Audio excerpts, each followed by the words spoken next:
अस्सलाम वालेकुम। Voice of nation के साथ मैं हूं महक सुहेल और आज हम बात करेंगे दोबारा से सियासी जो हलचल मची हुई है उसके हवाले से। सियासत में इस वक्त बहुत तेज़ी से चीज़ें जो है वो अनफोल्ड हो रही हैं। नंबर्स गेम जो है वो हुकूमत कहती है कि हमारे पूरे हो गए और अपोजिशन कहती है हमारे पूरे हो गए, लेकिन इस वक्त जो वाज़े नंबर गेम है वो अपोजिशन के पूरे हैं। लेकिन इमरान खान भी डट गए हैं, वो कहते हैं कि मैं अपनी आखिरी बॉल तक खेलूँगा। इस वक्त एस्टेब्लिशमेंट इन सारी सिचुएशन में क्या किरदार अदा कर रही है, क्योंकि जो ख़त आया था जिसके बारे में बहुत हलचल मची, उस ख़त की अभी भी अफरा तफरी चल रही है। और लेकिन अमरीकी जो हुकूमत है उसका मौक़िफ़ सामने आ गया है। उन्होंने कह दिया है कि हमारी तरफ से ऐसा कोई ख़त नहीं भेजा गया। तो इस वक्त जो सियासी सूरत हाल है उसमें क्या चल रहा है, मज़ीद क्या चेंजेस हो रही हैं, क्योंकि अभी शहबाज शरीफ की प्रेस कॉन्फ्रेंस हुई, उन्होंने बताया कि इमरान खान को तो जाना ही जाना है हर सूरत, क्योंकि नंबर्स गेम भी हमारे पूरे हैं और मामलात भी जो है वो हमारे जो जो थोड़े बहुत मामलात रह गए 19-20 वो भी हमने बस पूरे कर लिए हैं।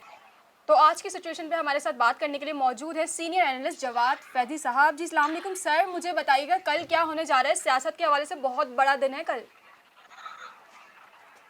जी, सियासी लिहाज से भी, मुल्की लिहाज से भी, कौमी लिहाज से भी हर लेवल पे देयर इज नो डाउट कि बहुत बड़ा दिन है। बिल्कुल और बिल्कुल। ख़ास तौर पे इमरान खान साहब की जानिब से जब बैनुल अक़वामी साज़िशों का मुबैना तौर पे ज़िक्र किया गया, हम्म। वो ख़त जो है वो पहले कतरी ख़त हुआ करता था, अब वो अमेरिकन ख़त है, फिर एकदम से हँस के कह देना कि नहीं-नहीं गलती से नाम ले दिया। तो बिल्कुल। उसके बाद तो बैनुल अक़वामी सतह पे भी पाकिस्तान पे नज़रें मरकूज़ हैं और देखा ये जा रहा है कि पाकिस्तान में क्या होगा। और आज जो शहबाज शरीफ साहब की मुसलसल गुज़िश्ता दिनों से जो हम बातें सुन रहे हैं, हम्म। तो उससे अंदाज़ा हो रहा है कि तैयारी उनकी भी पूरी है। इस हवाले से तो खासा ठीक कहते हैं ठीक कि है। अचकन वगैरह सिलवा ली हुई है, शेरवानियाँ सिल गई हैं, लिहाजा वो तो तैयार हैं। और इस सारे हालात में मैं ये समझता हूँ कि पाकिस्तान के लिए जिस किस्म की गुफ्तगू खान साहब ने फरमाई है, कौम से खिताब किया है इतने बड़े जलसे में, उसका कोई इम्पैक्ट जो है वो अच्छा नहीं गया। और महक देखिए, इसके साथ साथ एक और बड़ी अहम बात है जी सर। कि जिन अफराद की, जिन लोगों की जो बैरून मुल्क मुकीम है, तारकीन वतन है, जिन्हें हम ओवरसीज पाकिस्तानीज कहते हैं, जी। उनसे फंड भी सबसे ज्यादा इस पार्टी ने लिए। लेकिन ये ख्याल नहीं रखा कि यूरोप में रहने वाले इनके डोनर्स जो हैं और अमेरिका में रहने वाले जो लोग हैं, उनके हवाले से कितनी सख्तियां उन पे आ सकती हैं अमेरिका के ठीक है अंदर। सर, और मैं इस एक वक्त सवाल यहाँ आपसे करते जी, चलूँ, आपकी बात से रिलेटेड करते हुए, कि सर वाइट हाउस ने तरदीद कर दी है कि हमारी तरफ से ऐसा कोई ख़त नहीं गया, लेकिन वाशिंगटन में इस वक्त एहतजाज भी रिकॉर्ड कराया जा रहा है। तो सर सिलसिला क्या है? इस साफ बयान क्यों नहीं किया जा रहा किस तरह से थ्रेट आया है? देखिए मैं समझता हूँ कि अपनी दानिश में मैं ये समझता हूँ, बाकी गैब का इल्म तो अल्लाह ताला को है, लेकिन जी। मैं ये समझता हूँ कि इस मौके पर खान साहब को जब ये नजर आ गया कि अब वो कुव्वतें, वो ताकतें, वो जो न्यूट्रल नहीं रहने चाहिए, वो लोग भी अब उस तरह से नहीं है जिस तरह शहबाज शरीफ ने भी कहा कि कोई फोन कॉल्स नहीं आ रही अभी तक। हम्म। लिहाजा उसके बाद तो खान साहब ने ये ऐसा एक पत्ता खेला है जिसके बाद अब देखिए, माजी में हम देखते रहे मजहबी जमातें, मुर्दाबाद अमेरिका और मर्कबर अमेरिका रैलियां और मर्कबर इसराइल रैलियां, हमने ये सारी देखी। और कराची में तो बहुत ज्यादा बड़े बड़े जुलूस हमने देखे। जी। लेकिन अब क्या है सिलसिला कि हम क्यों रिवर्स गियर लगा लेते हैं कि अल्लाह अल्लाह करके उन चीजों से हमारी जब जान छूटती है, तो खान साहब जैसा बंदा जिसका जो ब्रॉटअप हुए इंग्लैंड के अंदर, जहां हम्म। पे वो खेले, जहां पे वो उनके मुआशके चले, जहां पे रिश्तेदारियां बनी जिस मुल्क में, उस मुल्क को तो सबसे ज्यादा जानते हैं, मगरब को, नॉर्थ अमेरिका को सबसे ज्यादा जानते हैं, जी। वो तो खैर पूरी दुनिया को बहुत ज्यादा जानते हैं। लेकिन असल इशू ये है कि सब कुछ जानने के बाद पाकिस्तान के लोग जो हैं वो फिर अमेरिका दुश्मनी पे मुश्तमिल जो नारे लगाएंगे और फिर शिद्दत और हिद्दत पैदा होगी। आज इस्लामाबाद के अंदर एक इमाम बारगाह के सामने मुर्दाबाद अमेरिका जो है वो मुजाहरा हुआ है। अगर ये सिलसिला एक ऐसा शख्स जो बैनुल अक़वामी सतह पे अपने आप को मनवाने के चक्करों में हो, जो यूएन में जाके खिताब करे और सीधी उंगलियां और फार ठा ठा मार दे, जी। उसको ये नहीं चाहिए था स, कि ऐसी कोई चीज जी। पाकिस्तान में करते। क्योंकि देखिए, हमारी बहुत ज्यादा जो कारोबारी मामलात हैं, हमारी जो एक्सपोर्ट है, इंपोर्ट है, उसके मामलात अगर देखें तो यूरोप और अमेरिका के साथ तादाद सबसे ज्यादा है हमारे, और चीन के साथ भी उतना काम नहीं है, हालांकि हमारे साथ है वो माज आया है, हमसाया है हमारा, लेकिन असल इशू क्या है कि हमने वो मैं सारी यहाँ पे चीजें आपको इंटरप्ट करूंगी। मैं आपको ये आपसे पूछूं कि सलामती कमेटी ने कंफर्म किया है, हामी भरी है कि ऐसा खत पाकिस्तान में आया है, तो अमेरिका नहीं तो फिर कहाँ से आया है? लेकिन उन्होंने कंफर्मेशन ये नहीं दी कि ये खत अमेरिका की तरफ से आया। अगर अमेरिका नहीं तो फिर कौन सा मुल्क है?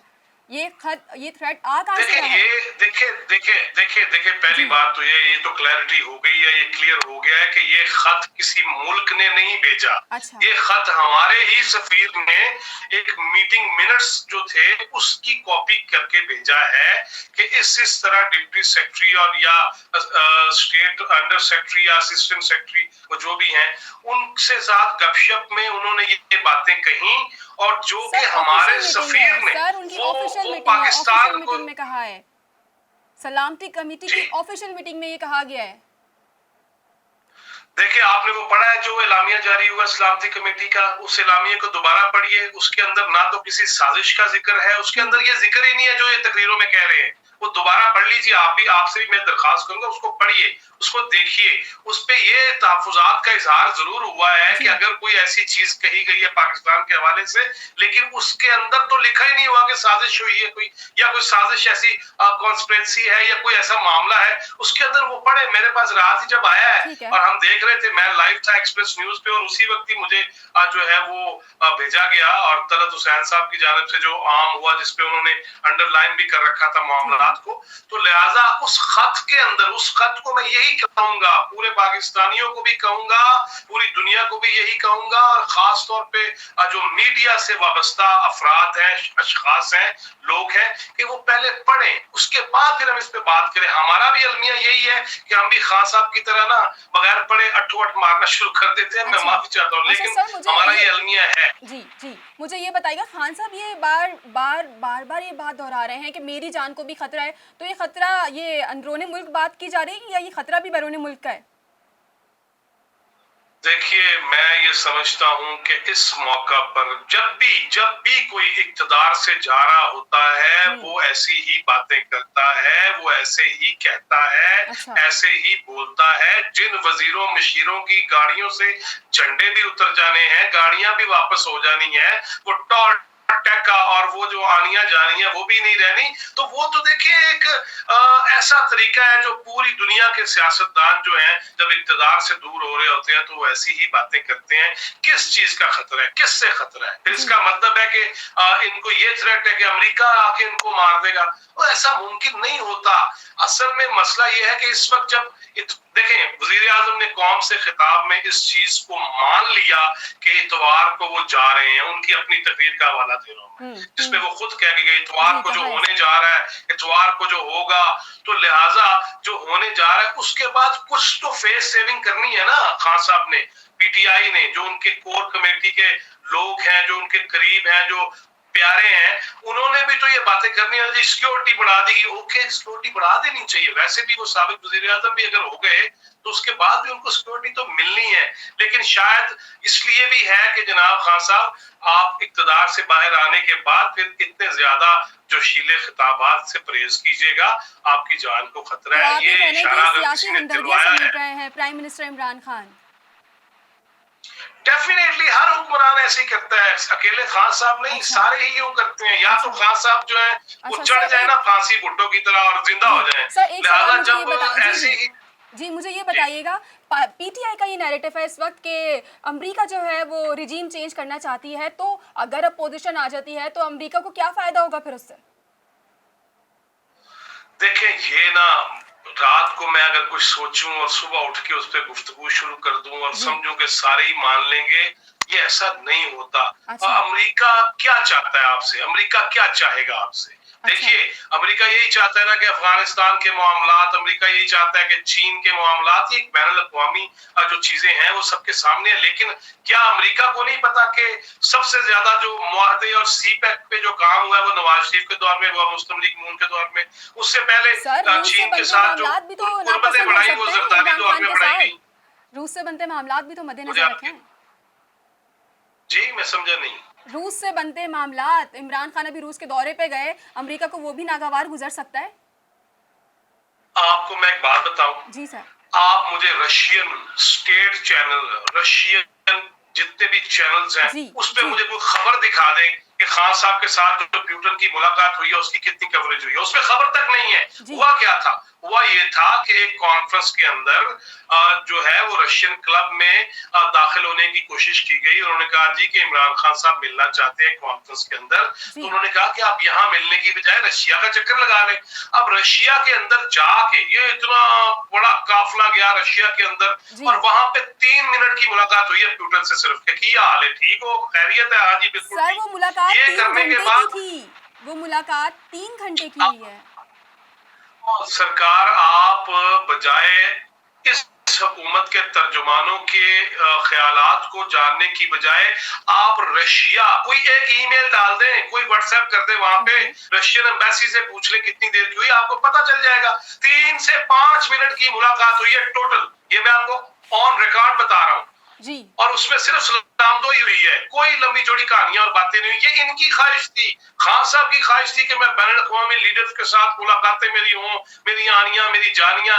सिर्फ इसके अलावा पाकिस्तान का कोई मुआहदा ठीक है। हुआ हो, ठीक है। पाकिस्तान के मामलात के हवाले से कोई ऐसी चीज हुई हो, ठीक है। कोई डेवलपमेंट की बात हुई हो, वो नहीं हुई। असल में हम ये है कि हम पाकिस्तान में रह के ना सिर्फ वो यहीं के मेंढक हैं बस। हम अच्छा। बैनुल अक़वामी तनाज़ुर में नहीं देखते कि अमेरिका क्या सोच रहा है, रशिया क्या सोच रहा है, चीन के साथ हमारी टाइज कितनी गहरी हैं और कितनी हिमालय से बुलंद है कि नहीं है, गहरे पानियों से निचली सतह पे है कि नहीं है, हम इस तरफ तवज्जो नहीं दे रहे। सर हम तो यहाँ आपके के मुताबिक आप वजीर इत्तलात का जी वजीर आपके इत्तलात मुताबिक का आपको बयान आ यकीन है जाता है, कि फिर पूरा ये मीडिया चल पड़ता है। जी जी आपको सॉरी, यकीन है फिर इतवार को जा रहे हैं प्राइम मिनिस्टर इमरान खान साहब? देखें, अनलेस के वापस कोई इंसान ना बन जाए जो अच्छा। न्यूट्रल हो गए ठीक है। जानवर, अगर वो इंसान बन गए तो, लेकिन मुझे मुश्किल लग रहा है। उसकी वजह कि असल में कौम का जहन बन चुका है, अच्छा। बात निकल पड़ी है। और जब हम ये देखते हैं कि कौमी असम्बली के इजलास में आपको 172 मेंबर्स चाहिए, लेकिन उससे ज्यादा, मैं मुनहरफ और उनकी बात नहीं कर रहा जो पीटीआई में थे, मैं उनकी अभी बात नहीं कर रहा। अलायंस जो थे हुकूमती, वो आ गए अपोजिशन में, आपकी एमकेएम आ गई, और आसद उमर साहब जिस तरह कह रहे थे कि हम फौलाद हैं और महाजर की औलाद हैं, वो सारी चीजें, एमकेएम आ गई, बलूचिस्तान अवामी पार्टी आ गई, सर वो तो बाप अभी जिसे भी कह कहते रहे हैं, हैं, वो तो आपको अभी क्या। भी यही कह रहे हैं कि वोटिंग के दिन जो है वो नून लीग के कुछ अरकान वोट डालने ही नहीं आएंगे, तो हो सकता है अभी भी बाजी पलट जाए। देखें, सियासत तो इसी का नाम है, हर बंदा बिल्कुल जो है सियासत इसी का नाम वो है। बाजी पलटने के लिए कोशिश करता है, और हर तरफ राब्ते हैं। मैं जिस शहर इक़्तिदार में बैठा हूँ, मैं तो रोज सुबह उठ के और रात गए, सच्ची बात है, जी हुकूमत किसी और की बननी है, हम साफियों की नींदें अभी हराम की हुई हैं इन्होंने, तो हम तो वही देख रहे हैं कि सुबह से रात तक ही कोई इधर आ रहा है, बिल्कुल कोई उधर ऐसा जा ही रहा है। है, गाड़ियां टूं टूं टूं चल रहे हैं। और उसमें मामला ये है कि हर बंदे की कोशिश होती है, होनी भी चाहिए, मगर मेरा क्वेश्चन फिर है, खान साहब से भी है, मैं तो ये समझूंगा कि अपोजिशन अगर अगर ये पासा पलटता है और अपोजिशन हुकूमत में आ जाती है, अपोजिशन की जमातें, तो उनके लिए भी चैलेंजेस जो है ना वो थोड़े नहीं है, बहुत बहुत है। ज्यादा है। मगर मुझे इतना पता है कि अगर शहबाज शरीफ आ गया ना, शहबाज शरीफ साहब अपनी मर्ज की वजह से वैसे ही नहीं सोते, और वो तो 22-22 घंटे लगे रहते हैं, एक ही जगह पे बैठ के काम करते रहते हैं, अच्छा। चल पड़ते हैं कि आओ, मैं खुद देखने जाता हूँ जो हमने लाहौर और पंजाब में देखा। अच्छा। तो अगर अगर ऐसा माहौल बन गया, क्योंकि मैं ये समझता हूँ कि चीन पुष्ट पे खड़ा होगा पाकिस्तान की, ठीक है। अगर ये हुकूमत बदल ठीक जाती है है, सर, मुझे जो अभी तो नजर आ रहा है। शहबाज शरीफ और ये भी ऐलान कर चुके हैं कि नवाज शरीफ भी अपना इलाज करवाने पाकिस्तान आ रहे हैं, तो क्या ये हुकूमत बदलने के लिए आ रहे हैं? नहीं नहीं नहीं नहीं, उन्होंने ये नहीं कहा। अभी मैं प्रेस कॉन्फ्रेंस, उन्होंने ये कहा था कि वो इलाज करा के जल्द पाकिस्तान आएंगे, इलाज करा के, अच्छा। कराने नहीं। अच्छा। उनका जुमला ये था कि वो इलाज करा के, क्योंकि अगर वो कह दे अभी फौरी आ जाते तो बीमारी शिमारी तो फिर सारी छुट्टी साबित हो गई ना, अच्छा। इसलिए वो कह नहीं सकते, ठीक कह है। ही नहीं सकते। वो ठीक है। उन्होंने आज भी यही कहा है, अपने उसी बयान को दोहराया है कि नवाज शरीफ जल्द पाकिस्तान में होंगे अपना इलाज ठीक करा है। के, ठीक है यानी कि सर। इलाज को तो वो दरमियान से निकाल देंगे तो ठीक है दराम से गिर गया ना सारा कुछ। सर, आखिरी सवाल है मेरा आपसे, अगर इमरान खान को यकीन है कि वो इतवार को जा रहे हैं, तो फिर वो इस्तीफा क्यों नहीं दे रहे? किस बात का इंतजार है? वो बेसिकली उन्होंने जो कौम से खिताब में कहा ना कि मैं दिखाना चाहता हूं आप देखें, उनको पहचाने। और वजीर आला केपी के महमूद खान की जो आज व्हाट्सएप कॉल एक लीक हुई है, जिसमें वो ये कह रहे हैं कि इमरान खान साहब ने हुक्म दिया है कि जुमे की नमाज के बाद एहतजाज किया जाए, अमेरिका के खिलाफ नारे लगाए जाएं, और जो लोग पीटीआई के पार्टी छोड़ के या पार्टी लाइन पे नहीं चल रहे, उनकी तस्वीरें भी लहराएं और उनके खिलाफ भी नारेबाजी करें। लिहाजा खान साहब अगले मोड में चले गए हैं और उनके सियासी जलसे भी ये बता रहे थे कि उन्होंने नेक्स्ट कैंपेन शुरू कर दिया है। और खान साहब की अब जो अमेरिका मुर्दाबाद वाला काम है ना, वो खान साहब आना चाहते हैं शिद्दत के साथ सड़कों पे। और मुझे ये डर है, आखिर में मैं ये भी कह दूं, मुझे ये डर है, जो उन्होंने खुद भी ये कहा कि मुझे तालिबान खान कहा गया, मुझे ये डर है कि खान साहब जो है वो फिर से अफगानिस्तान से मदद ना ले लें और यहाँ पे अमेरिका के खिलाफ जो है वो ऐसी कोई मुहिम न चलाएं जिससे खुदा ना खास्ता पाकिस्तान को खतरा लाभ। चलें, बहुत शुक्रिया। हमारे साथ मौजूद है सीनियर एनालिस्ट फैजी, जवाद फैजी साहब। इन तमाम मामलात पे आपने हमारे सीनियर एनालिस्ट जवाद फैजी की गुफ्तगू सुनी। देखते हैं कि इतवार को क्या बनने जा रहा है। बहुत अहम दिन है ये हमारी सियासत के हवाले से, हम आपको अपडेट रखेंगे। आप देखते रहिए वॉइस ऑफ नेशन। अपनी होस्ट महक सुहेल को दीजिए इजाज़त, अल्लाह ने के बाद। वॉइस ऑफ नेशन की वीडियोस देखने के लिए हमारा चैनल सब्सक्राइब कीजिए और बेल के आइकॉन पर क्लिक कीजिए ताकि आप हमारी तमाम आने वाली वीडियो से बाखबर रह सकें।